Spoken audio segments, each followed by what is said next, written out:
Hey everybody, welcome to PVD Horror. My name is Dave, and I'm joined here with my co-host Brandon. And I cannot express how excited I am today because our special guest is one that I've been wanting to have on the show for years, and I'm a huge fan of.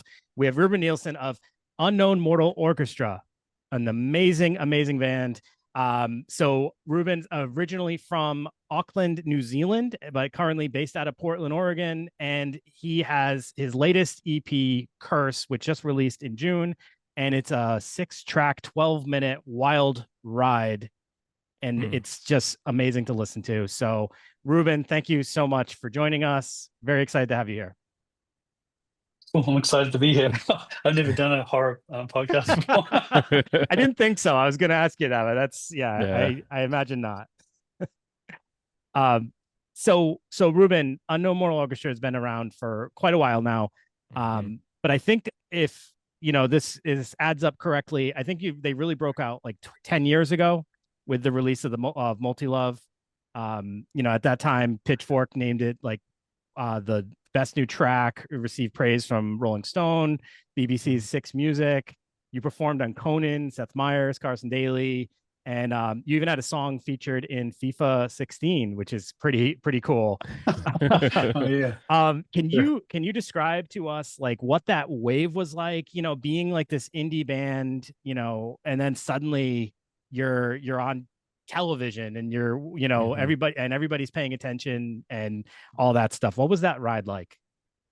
Well, I don't know. I guess to me, it always feels the same because I've been in bands since I was 20, and I'm now in my mid 40s, and like Mm. um, it's like before UMO was in a punk band with some friends from high school and my brother, and we had some success in New Zealand and stuff. And I just feel like I've always just been on the road or making records and it's like I feel like the experience of being a recording musician or songwriter or whatever you want to call it is just this thing of like the world perceives ups and downs, but for me it's always just been the same. Um so I guess when I guess things kind of blew up a little bit on the third UMO album, but I'd already been on the road for years, by the Yeah. time that Mm. record came out. So I'd been on the road for like 5 years. And so it Okay. was always just touring, touring. Things got a little easier, what I mean? Like we got and we're on a tour bus now and things like that. But the grind is pretty similar in some ways, I think. Um and so that's been kind of constant thing, just the work, like Yeah. so it always just feels like working hard is the most important thing. And yeah, so I honestly can never really perceive if like we're falling off or do you know what I mean? Like if we're like Yeah. hip or not hip I Hmm. mean, that or sounds amazing though. That's like Yeah. the best way to experience it. Because if you're constantly worrying about whether you're in or not in, that sounds like anxiety ridden. So and Hmm. not enjoyable whatsoever. yeah, and I mean to be fair, I think it's maybe just because I'm too dense or like too dumb or something. Like I don't really know what's in fashion or out of fashion. Like all I really care about is like what I'm interested at that Yeah. particular time. So for me, it's like I have my own idea of what's cool at any Yeah. particular time, the thing that I'm kind of into at that time, and like so that's all that really matters to me. So and I know that there's a lot of stuff that everybody says like, oh, this is what's cool right now, and it seems really corny to me. Um so it's like not only do I not care, which I suppose sounds kind of cool, but the uncool part is like I don't think I would be able to know even if I did care, if that makes Yeah. sense. Do you Yeah. know what I mean? Like Yeah. I Yeah. don't know what's cool. I don't know what's cool or uncool or anything. I just know what I'm interested in at any particular time. And so yeah, that to be honest, that remembering back to that time, I mostly just think about um that I was going through this real like a heavy Prince phase. Like Hmm. I mean, I've always been a fan of Prince and I'm still a fan of Prince, but it's like at that time I was getting into this really deep thing where I was like reading every single bootleg book about his process and all this kind of stuff. So I was really obsessed at that time. Yeah. And Yeah. so that was one of the big things. And then Steely Dan, I was like, oh, I had this like mission that I was going to prove um, to that kind of like indie rock world that once and for all that like Steely Dan was cool or something because I thought it was cool and like that Yeah. was I was going to establish that I was going to say to the world like we're influenced by Steely Dan. I Yeah. think now it's like not doesn't seem like such a um bomb to drop, but at the Yeah. time it did feel a little bit like did feel a little bit like maybe It's not such a hot take anymore. Yeah. no, no, it's not at all. I mean, it's kind of gone all the way over into being kind of played out now, I think Yeah. too. But I mean, it's like, but I don't, again, like, I don't know, maybe, but But it's that's just the way I think about it, you know? yeah. That's awesome though, because like you said, you're a big fan of Prince.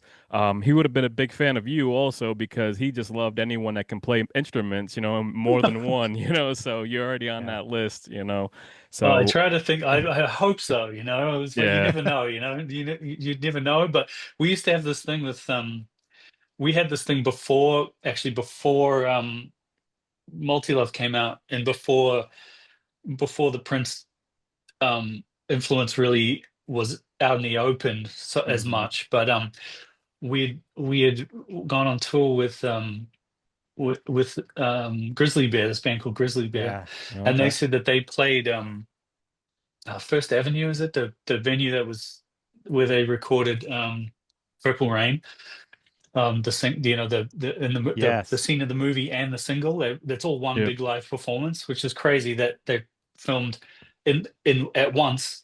Prince filmed a scene of a movie Mm. and a hit single, um, at the same time as doing a live show on, like an actual live show in front of people. So those three things are happening at the same time. Anyway, that venue, Grizzly Bear played there, and they said that they were playing a song.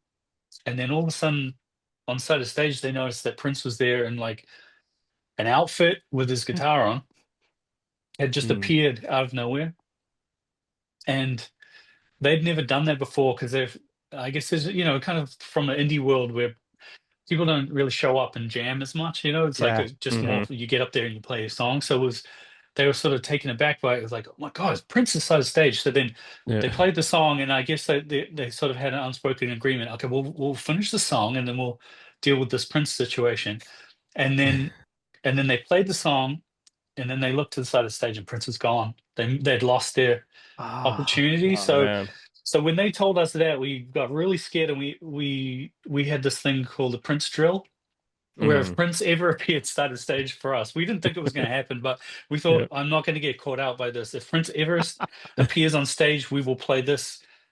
We will go instantly into this groove, yeah, and Yep. yeah. he'll be able to come up and jam with us. That's So awesome. so we had the Prince drill, and it was like we would practice in the middle of a song, just going into the Prince drill. Um, and then and when he died, it was like, oh, that'll never happen now. We know for Yeah. sure it's Uh, not going to happen. But it's like, yeah, it was just we always had this thing. It's like Prince is not gonna. We're gonna be ready for Prince if he ever Yeah. shows up. We That's just need to be at all times ready. I can't But even yeah, anyway. imagine packing up your So stuff anyway, that horror.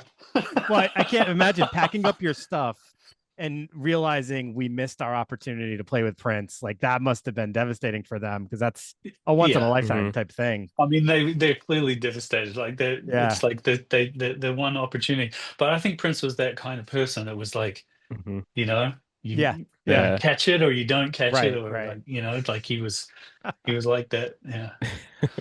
Now, but it's also no because, like Dave said, we have been big fans of you guys for a while now, and I just want to say shout out to my boy Brian because he threw your track into one of our group texts one day, and that was around the time when Sex and Food came out, and that's when I got linked to your vibe, and ever since then, every time you guys drop, I'm just like, oh shit, here we go, they're dropping something new, Oh, and it's thanks. it's always something special, but. I had hit Dave up because I was in the pool like back in June and I had seen the release date for The Curse and I was like, "Oh shit, this like came out of nowhere." Um so June 18th that released you guys paid homage to Black Sabbath and Giallo horror films. You know, considering Black Sabbath and inspiration behind this album, Ozzy recent passing, can you reflect on what drew you towards him as an artist and individual? Yeah, well, I guess I went to art school in New Zealand, Hmm. and that was like a pretty big thing for me because in New Zealand, yeah, it was like, my parents didn't have any money or anything, so it was like I didn't really consider like in university or college was going to be a thing for me. But then in New Zealand, you can like everybody can go to college, so Hmm. I got into this art school that was kind of like a. I thought when I was a kid, like I would be cool to go to the art school, but I won't. Like kids like me don't get to go. And then I was there, and I met all these new people at art school, after being in a regular high school and being the kind of like I guess artsy kid at my school and being really into painting and stuff. I was suddenly like at art school with all these other I guess like freaky people, and I met this um kid called Ollie, and unfortunately, um, he died a couple of years ago. But he was he and I had this thing.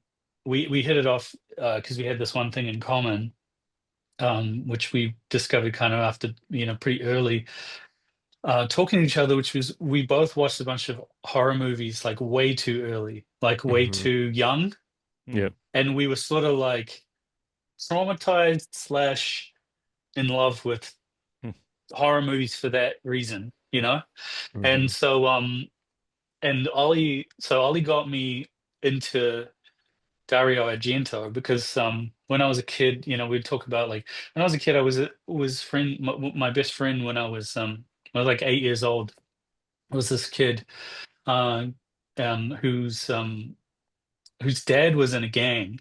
And so like so that was kind of like this weird thing where I would go to my friend's house like almost every weekend, and they would be having parties, and it was really wild.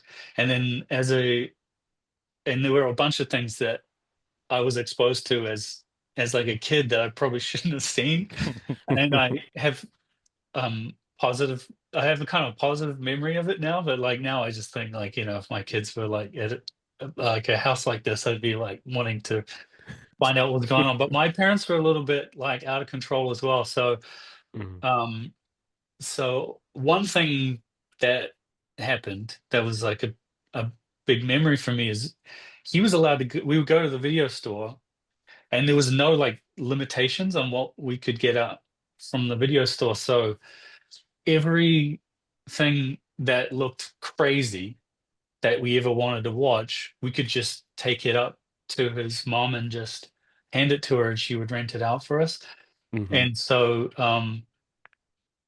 so we watched both Evil Deads because I can't remember if it's Evil Dead 1 or 2, but the video has the skull on the cover with the Yep. eyeballs, and that Yeah. was just like every time I go to the video store, I'd see that I'm like, what is that? That movie Yes. must be Yes. crazy. Yep. And either of those movies is like I'm really giving away my age, but the VHS thing is like the cover of the VHS. There's Yeah. certain movies you'd see every time, even if Yep. you can't get the movie out, you still see the cover, and the Right. cover Yep. itself might even freak you out.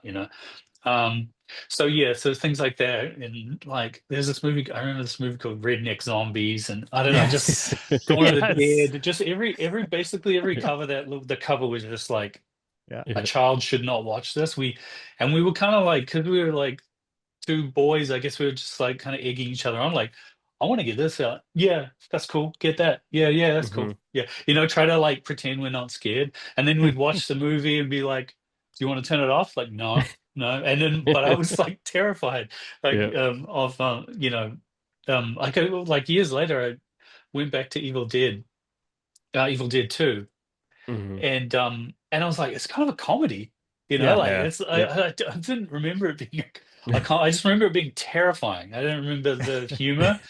I think it was because Army of Darkness came out, and I watched that, and I was like, that's insane that's Connected. the Yeah. like the third Yeah. part of this Hmm. trilogy. So then when that came out and I liked it, I went back to the old films. I was like, especially two, I was like, this kind of has the same feeling. Anyway, not as Hmm. goofy, but you know what I mean. Yeah. Yeah. And so So, me and Ollie got into that, and he got me into Black Sabbath.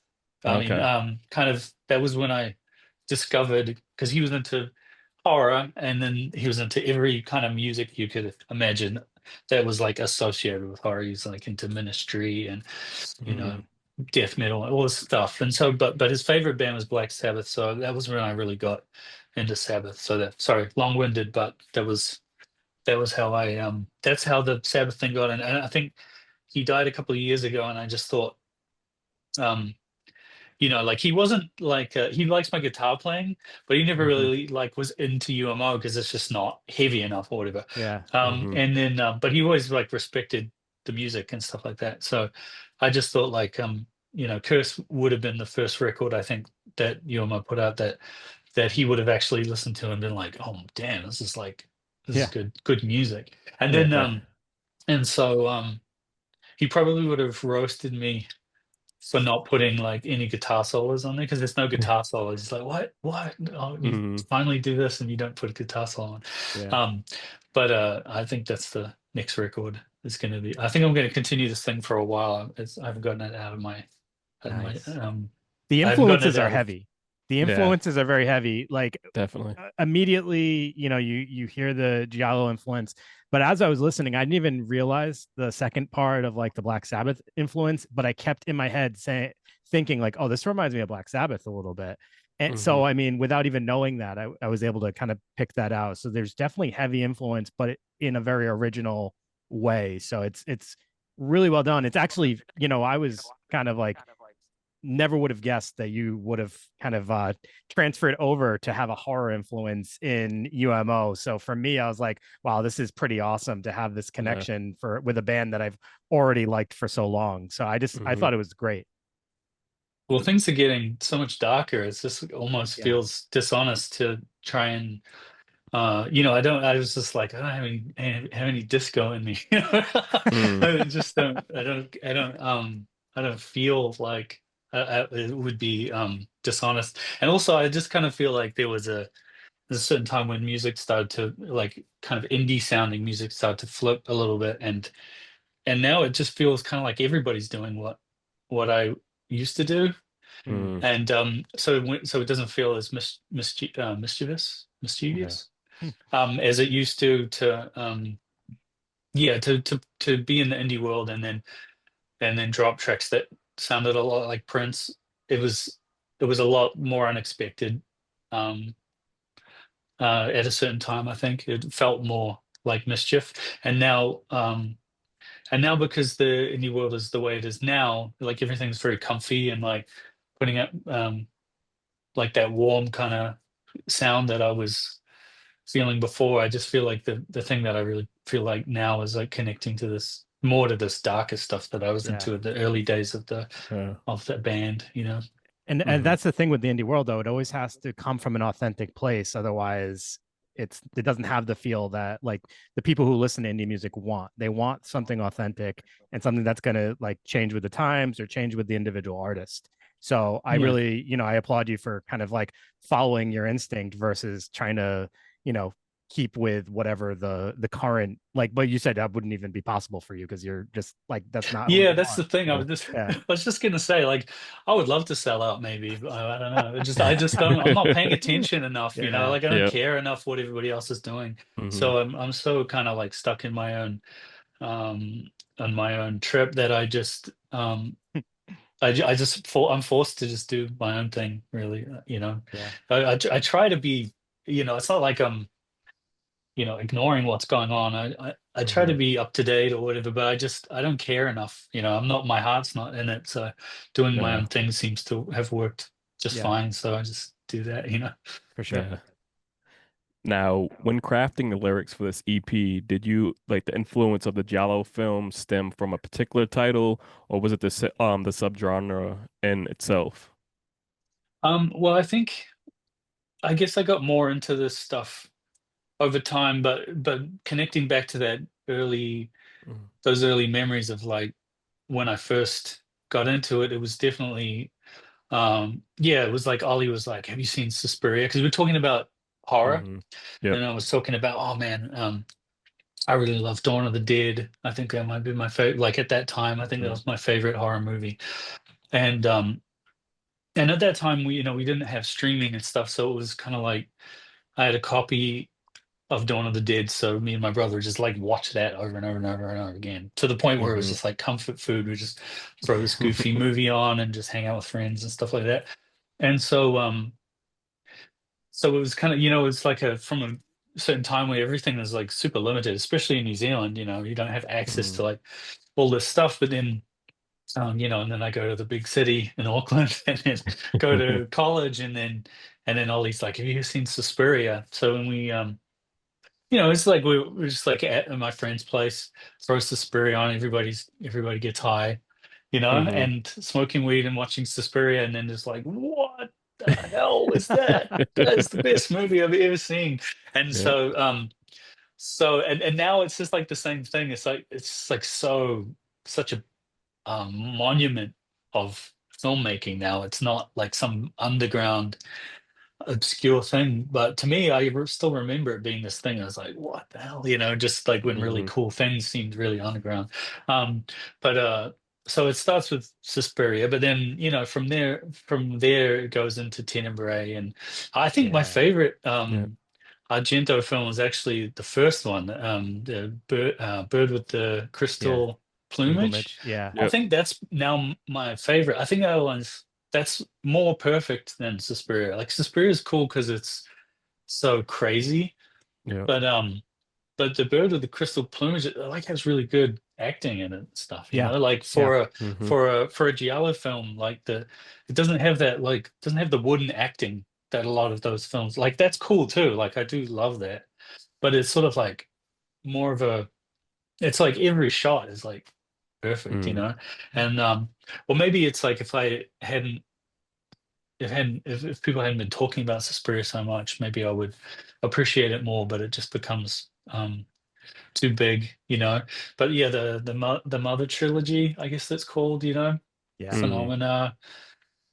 But I like Demons, Is that the Yeah. name of that movie? Demons, where they're in the movie theater, where they're in the Yep. Yes. theater. Yeah, that Yep. that Yeah. that movie's great because it's just really fun and really create more like rock and roll.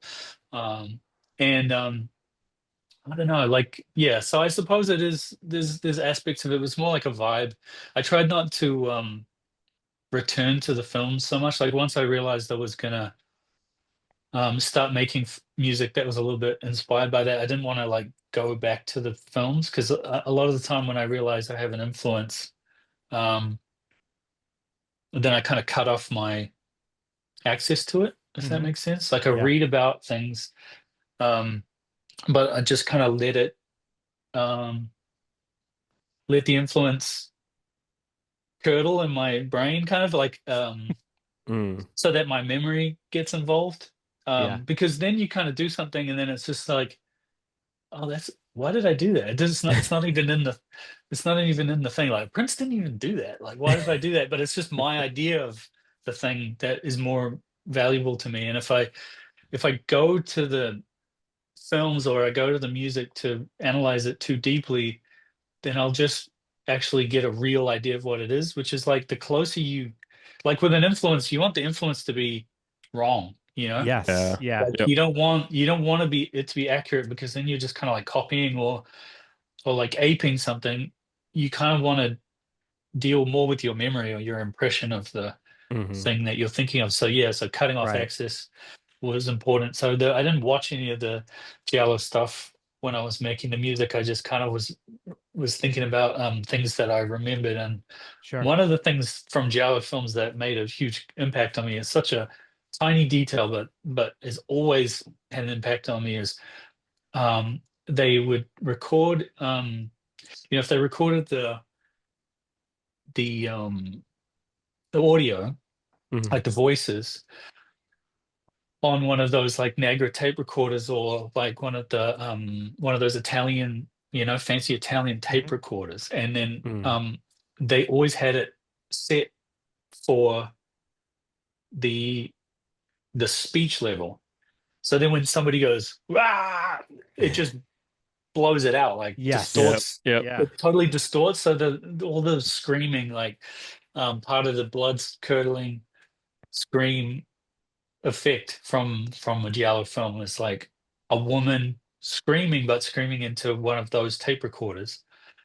And then it like and then a thing that I love, which is tape saturation, happens. You don't Hmm. hear that on movies anymore, because even movies that are shot on film are usually recorded to digital, which I think is something that people need to look into more. Like if you get a shoot, Yeah. people go to all this trouble, they shoot the whole film on 16 millimeter. Like I saw what's the name of that movie that I saw? They're on a farm. It's like a folk horror that I saw recently. Oh, it's like Ennis Men is like that too. It's like Oh, okay. Yeah. Yeah. Hmm. there's a few of them that I've seen recently that I really like. Um uh but yeah, it's where they do the whole film is shot on 16 mil, but not necessarily recorded on tape, which I Mm. think if they're going to go as far as to do the film, they should go as far as to do the tape, because of Right. that sound of like when somebody screams, and then it distorts it, like it's blood curdling. So anyway, Yeah. that was kind of one of the first things I did, was I just smashed my voice through a tape recorder at the beginning Mm. of the thing to just kind of set the scene, and they're like, yeah, this Sure. is that thing. Yeah. Um, I love that. yeah, like a fake scene from a Giallo Hmm. movie where some character is like his eyes are melting, or like he's Yeah. seeing some kind of like trippy vision or something. Yeah. He's That's tearing awesome. his eyes out. Yeah. So yeah. Did I answer the Yeah. question? Yeah, yeah, Yeah. you right on point with it. But Ruben, over the years, musicians have been doing well crossing over into the horror genre, creating films and composing scores. Is that something that you would like to try out? Yeah, I mean, if it was organic and it was the right under the right circumstances, I feel like as I get older, I just really don't want to kind of I just don't want to like hustle um into stuff anymore. Like, I Yeah. just want to I actually just want to make things with friends, and kind of do everything so that try and trick myself into thinking I'm not at work, as much as possible. So Hmm. I think, like, for sure I would love to work on a horror movie. And I'm kind of I know a few kind of independent filmmakers in Portland, and we're just starting to mess around on some projects and stuff like that. And if that evolved into something, then it would just happen. Yeah.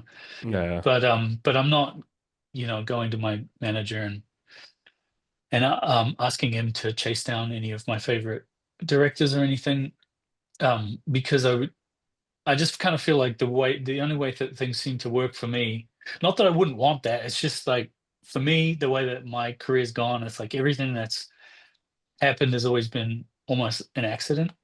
So I just Mhm. kind of have to admit that that's the way it goes for me, Huh. and Okay. like, and Yeah. just kind of, like let that be what it is. And I Sure. prefer life like that anyway. I think sometimes I try to pretend I'm more ambitious than I am, um, to be a team player, because the people Yeah. that are people that work with me, or the people that work in my management or my label, or my bandmates or whatever, that they need to think like that I'm taking them somewhere. Hmm. But really, my my secret is my secret. My little secret is that I don't care. Yeah. Yeah. And I've already been, like, I don't like I'm like really lucky. Like I have done well. Like I've done better than I ever thought I would. Hmm. But I say this to my wife all the time. It's like, I spent most of my life broke. Like, I don't care if I'm broke again. Like, I don't, as like, I'm more concerned um about um you know surviving than I am about thriving. I think this Hmm. is like a problem. But anyway, so as it relates to things like that, it just all sounds like big time stuff. I don't know, like it just sounds like really ambitious stuff. And I think if it was going to work and it was going to be good and it was going to be successful, Hmm. it would have to be the most organic thing ever. I don't know if it's just because I'm from New Zealand and I have and I have a like small mentality, like Mm. um or if it's just integrity, it just depends Yeah. on what angle you're looking at it from. Yeah. Yeah. Some in some ways I think some days it's like intense integrity, and I feel like it's a positive thing. Some days it feels like a lack of like ambition or something, Yeah. Well, you got to Mm. go with what feels right. And Yeah. if Yeah. you figured out your path and that works for you, then that's the most important thing, right? Yeah, and I think yeah, and it's just like a um. So I guess the answer is that I'm kind of like working my way towards doing that in a Yeah. way. Hmm. But if it's just a bunch of experiments that I do with my friends, then I'm fine with that too. As long as um, as long as the bills are getting paid. But like honestly, I also Yeah. realized like I also have just realized one harsh thing is like the more comfortable I am, the less creative I am. Like Mm. when some pressure Yep. comes on me, including like financial pressure, Sure. Mm. like then it makes me kind of like puff up more. And Yeah. so success like has never been good for me creatively. Hmm. Um, so yeah, like, the worst thing I often think the worst thing that could have happened to me is that I signed to a major and become like super rich because I think um I would have just gone, oh cool, well who Yeah. cares, And just stopped. like Yeah. yeah. Yeah. And I used to wonder why artists did that, but I think I've seen enough success to realize that I just get fat and lazy. So No, but it's cool though because hearing that from you as a as a fan, it's pretty cool because we see this today on the internet. It's like everybody's chasing that next viral moment or something, you know what I mean? And then they yeah, lose themselves. So, you know what I mean? It's good for, listeners to hear this that are, trying to get into music or anything to kind of just be yourself. And that's what works out the most, you know? So thank you for sharing that because, even for us, it's just, we Mm. just always have to just be true to ourselves and, not try to force shit. yeah. I feel like success has a lot to do with expectations too. Like if you Hmm. there's always more. There's always more. Like you Yeah. can always be unhappy with where you're at. Like Yeah. if you are not, if your expectations are kind of always beyond where you can get to, like Yeah.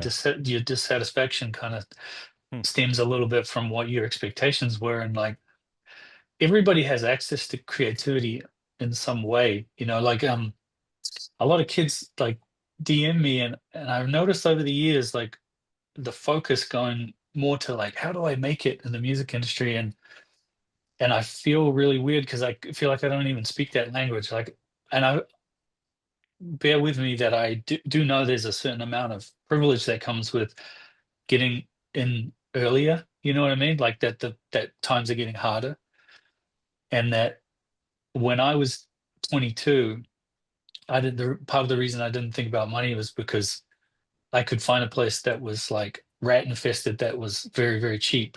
Hmm. And me and my girlfriend would live in some like hovel and we'd be happy with that because we were young and we were creative and we were part of a community and all this stuff, or you can start a punk band with your friends and or whatever.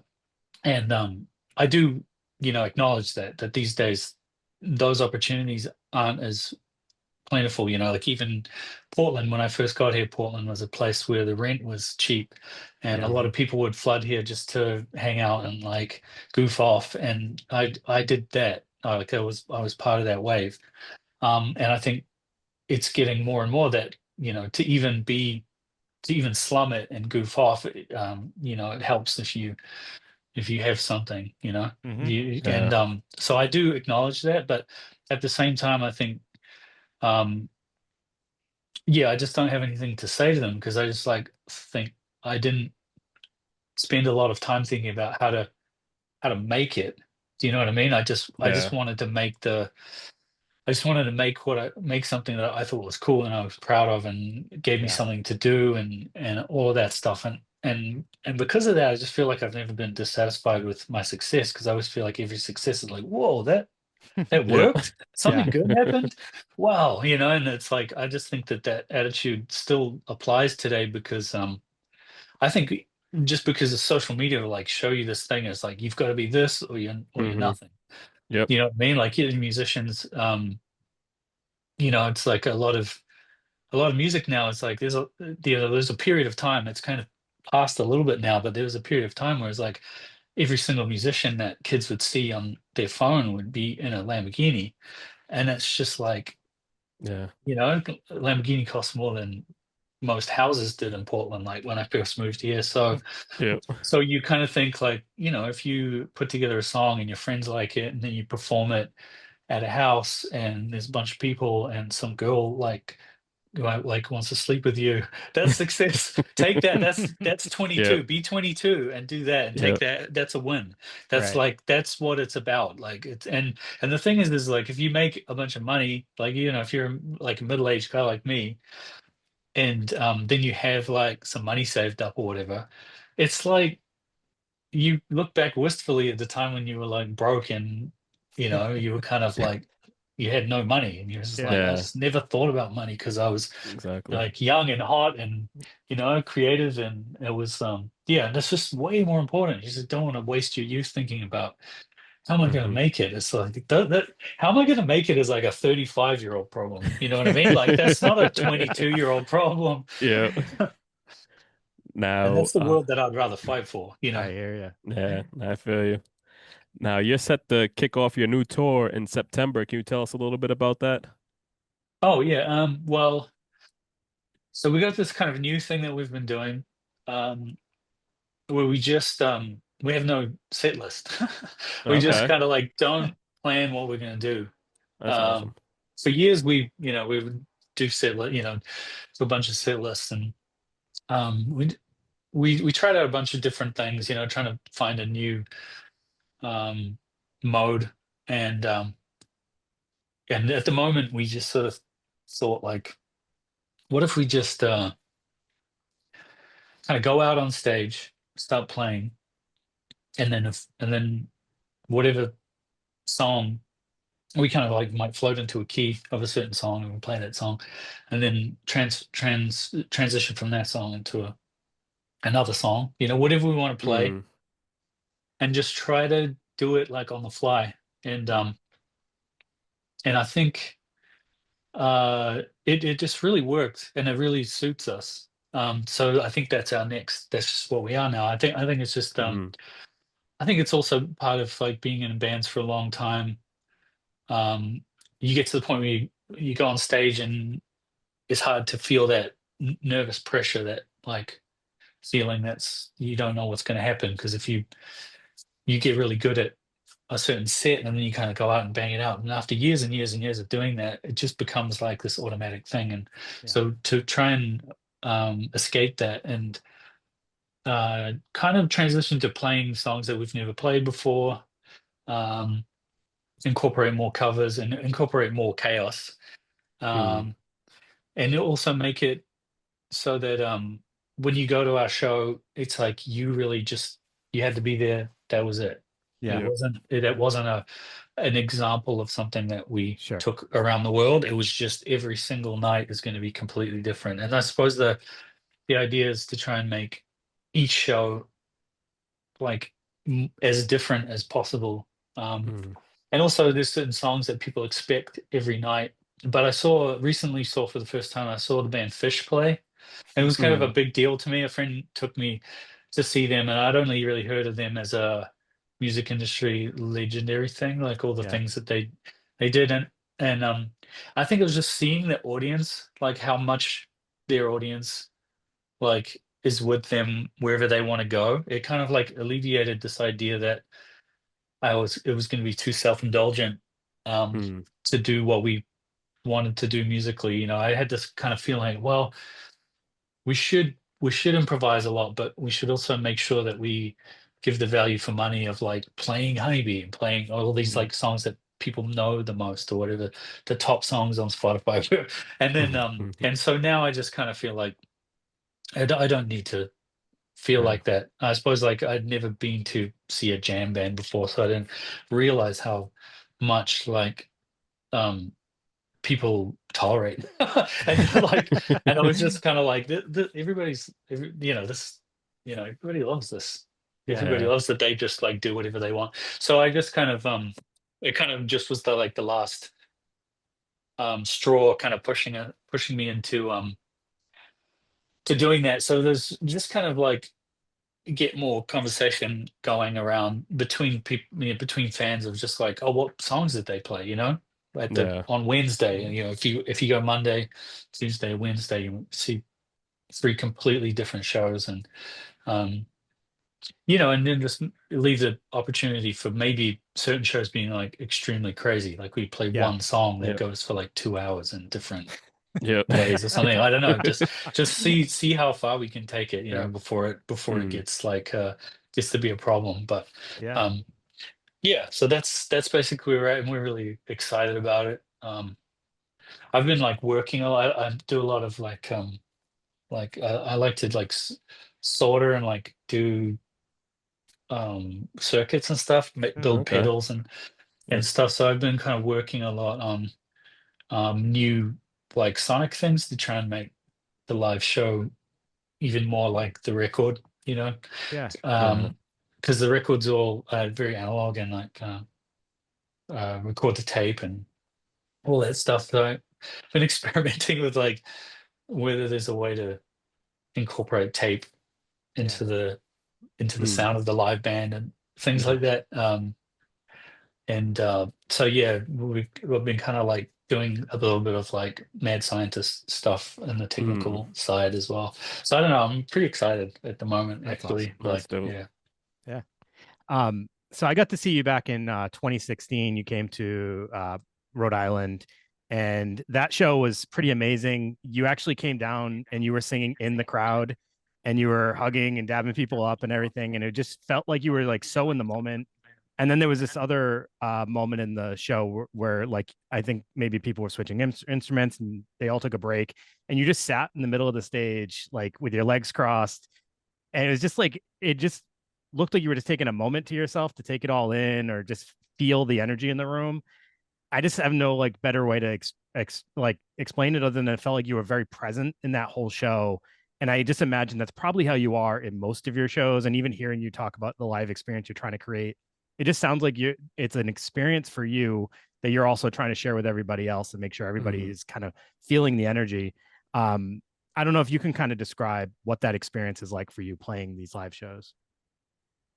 Well, it's like I think if there's a reason that I really want to be making music in America, it's because I think that music is sort of like it's this is the place for me for music.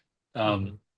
and I think part of that is that it becomes like, I mean, it's kind of talking about Prince again, it sort of becomes your religion in a way, where it connects to something that is a little bit more sacred than people talk about a lot, if that makes sense. And so for me, it's like definitely, um, I feel like, yeah, when I'm playing live, I want to be, yeah, completely present to the point where I'm not really aware of what I'm doing, Yeah. because Mm. I think I can do extraordinary things, and then I don't have to be egotistical about it because it's not me doing it, if that makes sense.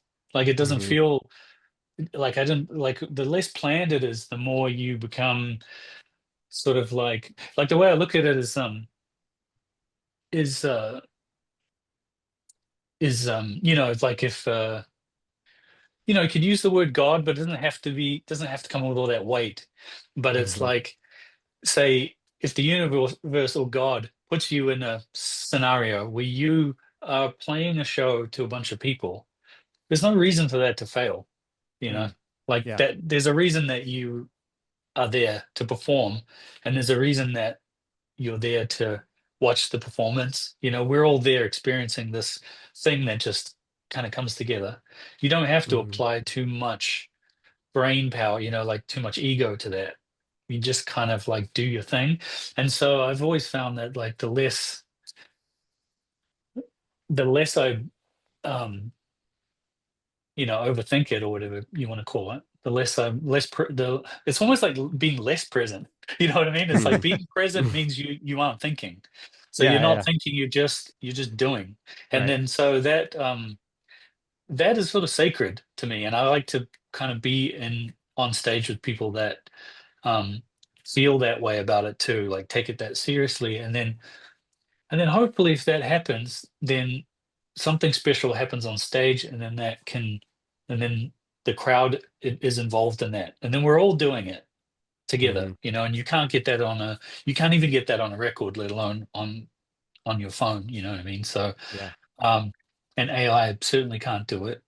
So then, um, you kind of have this like moment, and then afterwards you kind of, I've realized like the best shows that I've ever played, I've walked off the stage like, okay, well, what's next? Kind of like not really realizing what I've done. Yep. Like not just Mhm. kind of like Yeah. if sometimes I walk off the stage and think, wow, we did it. That was really good. And then they're kind of like okay shows. They're like pretty good. But if I Mm. walk off and I'm completely unaware of what just happened, then usually I get comments from people for the next few days and it's like that show was like insane. And Mhm. so yeah, so it's like I don't. So it's hard to get an ego about it, if that makes sense, because you're Yeah. kind of like, well, Yeah. I didn't even know. Like me, the part that my ego takes care of didn't even play that show. Like he Right. wasn't even there. Mhm. So so yeah, so I guess that's kind of like I can't remember specifically. Was it It was in Providence? Yeah, I think it was. Yeah, it was Providence. I think it was Yeah, that. so I remember the venue. I do remember certain things about that show, but I can't remember the show Yeah, itself. I was just I so remember we had shocked. oysters like for dinner. I Yeah. remember my manager's brother came to the show. I remember details about the show, but I can't remember the show. It's really weird. But Yeah. that speaks to that thing of just kind of like I kind of like black out and then wake up at the end of the show. And I think the thing of like getting rid of the set list is just kind of like taking me Mhm. more and more into this place where it's just kind of shouldn't work, Like I don't have monitors anymore, so I don't have any information except what's coming off of the stage. Like I can't hear my voice except the resonance inside my skull. Um, Mm. so I just feel like the more I develop as a musician, the more I just become like a caveman. Like I was just like you just kind of like there's there's less conscious Yeah. effort, and then Yeah. yeah. So I don't know. That's the way I feel about live. It's just it's a place for you to um be like it's like meditative state maybe, because I'm not a meditator, but I think from what I know about meditation, it seems to be what musicians do when they're having a good night. Yeah. Mhm. You've gone to tour with a pretty good amount of notable bands, especially in like the indie music circuit. You mentioned Grizzly Bear earlier, Tori Moi, Foxygen, just some great bands. Any of those bands did you like just love being on tour with? And is there any bands that you would love to take on tour with you again? Oh man, well, all of those bands that you mentioned were amazing, completely different experiences. Foxygen, we were on tour in the kind of early days of their career, and Yeah. Jonathan Rado has gone on to produce Miley Cyrus and the Killers and all this crazy stuff. Mm. He's a big pop producer now, really. But and Alex G was also we toured with Oh, him a couple of times when he was nice. just coming up, when he's still Yeah. really underrated, and now he's Mm. like way bigger than us. Yeah, And he's then actually performing 2 nights in a row in Boston because he oh, sold out his first night next yeah, month. Yeah. yeah, he blew up, and Yeah. Mhm. so they and just touring him and his band are always just like fun, goofy kids, Mhm.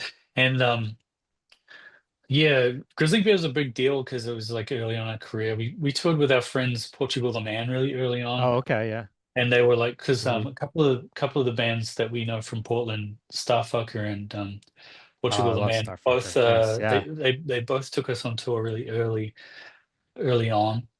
Smith Westons, who also became Whitney, I and miss and them. who Yeah, yeah. Mm. Yeah. yeah the and Whitney is our old drummer and the guitarist from Smith Smith. Weston. So Yep. Okay. that was kind of like a UMO Smith Weston's Yeah. That's Whitney. awesome. Yep. And they're like good friends, and we've always had great shows with them. Bands I would like to take on tour. Well, yeah, I mean, there's a lot of things that I like at the moment, but I've never thought about the tour thing. There's a band called the Improvement Movement Mm. that we're taking on tour in September. I'm really excited about. Um, Vinyl Williams, the band Vinyl Williams is amazing. I don't want to leave anyone out because it's just, man, there's just a lot of bands that I really personally Yeah. just love so much, Hmm. and some of them uh, are beloved by lots of people, and some of Sure. them are less known, or super underrated in my opinion. I would love to tour with one day we really would love to tour the Red Hot Chili Peppers. That'd be awesome. It's like a dream of ours. I think we'd be a Yeah. really good support man for the Red Hot Chili Peppers one day. I mean, obviously that would be a huge deal for us, but just Yeah. just as a like kid that grew up in the '90s and stuff, and um, we were talking about touring with Freddie Gibbs for a while, but I don't know if Oh, it's Okay. Yeah. yeah. idea. Hey. So it's like I'm a big fan of Freddie Gibbs. I don't know if it would Yeah. work or if it would be weird, but it was like It as a concept, it sounded pretty awesome. it would work. I've never, yeah, okay, cool, yeah. It's good to hear someone say because I just like I've never seen Freddie Gibbs play live, so I don't really know what his live shows like. Yeah. Um, but yeah, I mean, oh man, I could just throw band names out like Yeah. endlessly. But Improvement Movement, I'm really excited about at the moment. I don't know if you guys have heard their music, I but haven't. I have to look Mm. them up. Yeah. it's yeah, it's really cool. It's I don't know what you call it, but it's like it is kind of along the maybe it's rock, a yacht rock kind of. Hmm. I don't know. I don't wouldn't want to call them yacht rock. They're just kind of like an indie band, but it's very smooth, like very kind of Mm. slightly technical. Um, um, very catchy, like good songwriting. I Yeah. don't know. It's a pretty good band. I'm really excited to see what it's like live. Um, but yeah, I don't know. I'm Awesome. I'm I'm down to see a lot of things. Like I'm down to like Yeah. tour with a lot of different stuff. I'll kind of want to try and um mix it up a little bit, even like play with some stuff that nobody would have thought Sure. we would play with, and see how fun that is. Yeah. Can we expect anything with you and the Free Nationals again? Because, that was just a great feature, and I would definitely love to see Mm. you guys work together again. Yeah, I have to do it. Like it's another one of those things where I like part of it is like the part of the reason I've been so bad at collaborating is I'm flaky. I'm just like a bit too Mm. flaky Mm. for and Free Nationals are like deep LA, and they Uh, and the musicians in LA, I just feel like they're always in the studio, and I think if I was in LA, I would be in the studio every day.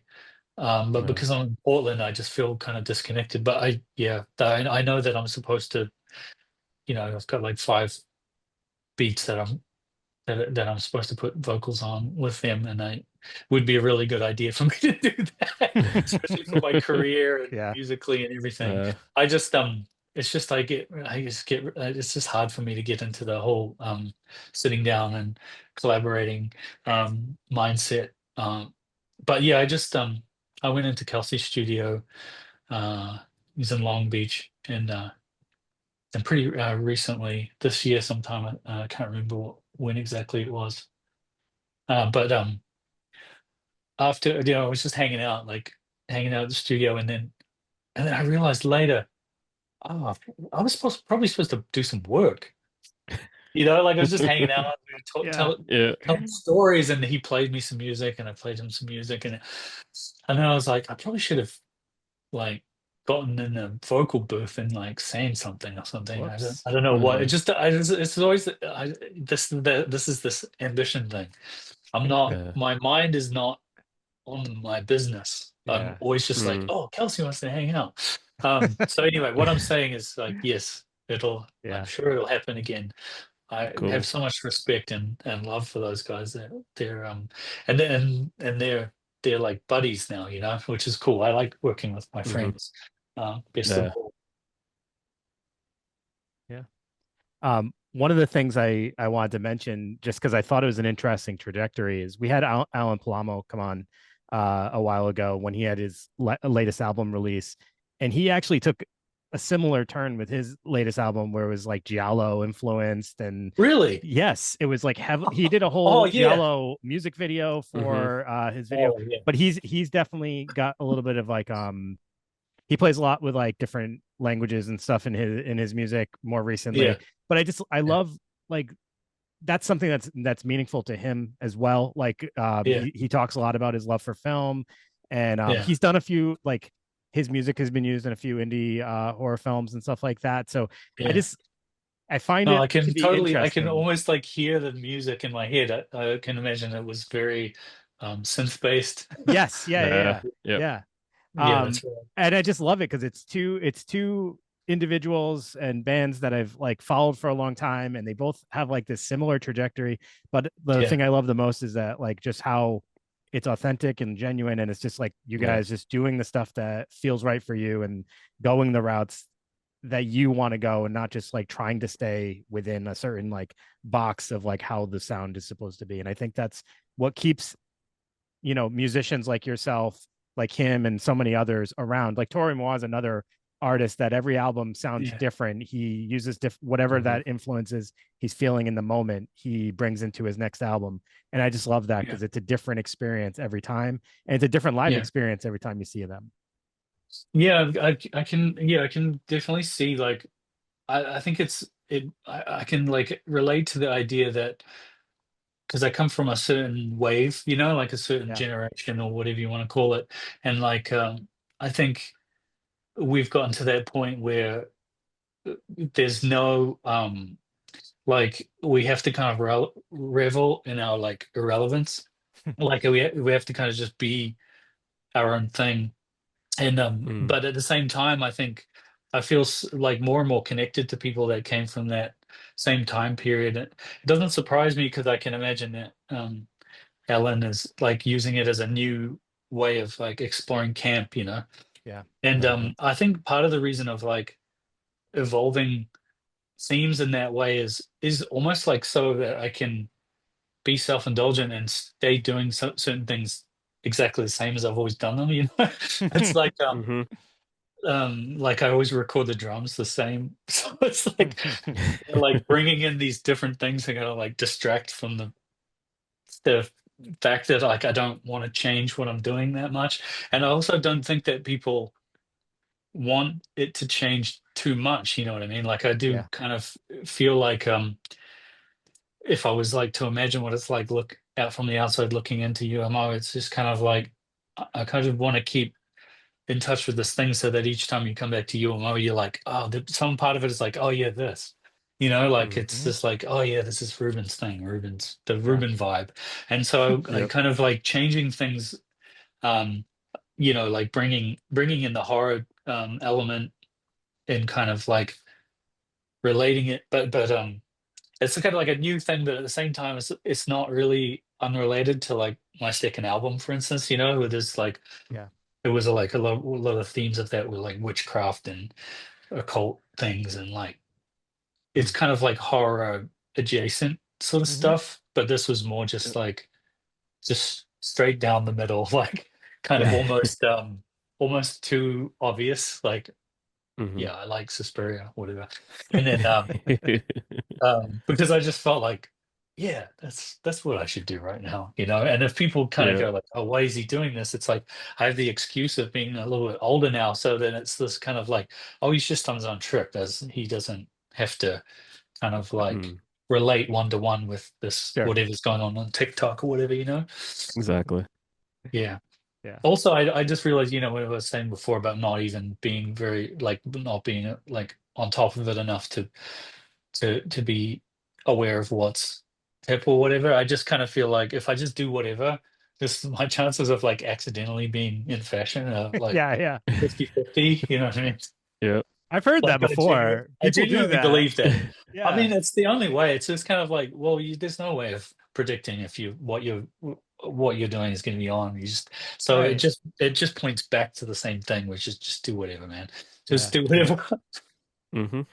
Well, Ruben, you were super generous for taking this time with us. I just kind of want to reflect back on one thing. Like, I think it's so cool. Not only that, like, not to keep saying the same thing over and over as far as like the direction you've gone with this album, but I also love like what you were saying. It kind of feels like this album is a tribute to a friend that had really deep meaning and influence in your life, and I think that's really cool that you were able to kind of discuss that with us.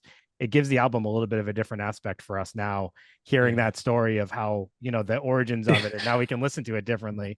But Hmm. there's even more to it than that, but I can't yeah. start that now. But I got to say, it's so refreshing to hear some of your horror roots are exactly like ours with the box Yeah. covers. And Yeah. I mean, I got the VHS behind me right now. And like, we always Yeah. have that conversation of what one stuck out to us, Evil Dead's a given, like anytime you saw that in a store. And it sounds like Yeah. experiences in New Zealand weren't that far off from experiences that we had here. So Yeah. Mhm. Yeah. that's just very cool. You've been awesome. Thank you so much for taking this time with us, man. Thanks, man. Yeah. That's a fun conversation. I have to say, I don't think your tour is coming in our area. Brandon, am Yeah. I right? No, yeah, it's not coming down this way. So When Well, can we we need a see it? it's part just this two. leg. It's just Okay. this leg of the tour. It's just we're just kind of hitting that area because at the moment we just want to play a lot, and so we're Yeah. kind of starting this thing where we're kind of gonna do these like areas, kind of do a loop and then do another loop, and so it's gonna keep Okay. going. It's just this is just we're just kind of going to the south and kind of we have Levitation in Austin, so we're kind of gonna do a bunch of dates around that, kind of anchored Yeah. around that. You know what I mean? And we'll be out there. Okay. When you come, don't forget about us. We'll definitely Yeah. Yeah. be there. But yeah, no, I'm super excited for that. And Mhm. yeah, everybody make sure you check out Curse. It's already available on streaming. Is the vinyl out already, or is that on I think pre-order? the vinyl people have started receiving the vinyl. Yeah. I Okay. saw somebody Okay, on cool. Instagram got one yesterday. They Awesome. posted. Nice. So yeah. Okay. So make sure you check it out. And Ruben, thanks and good luck with everything, and hope to talk to you soon, man. Thank you. Yeah. Thanks, guys. Takes a lot of love for a person to do this.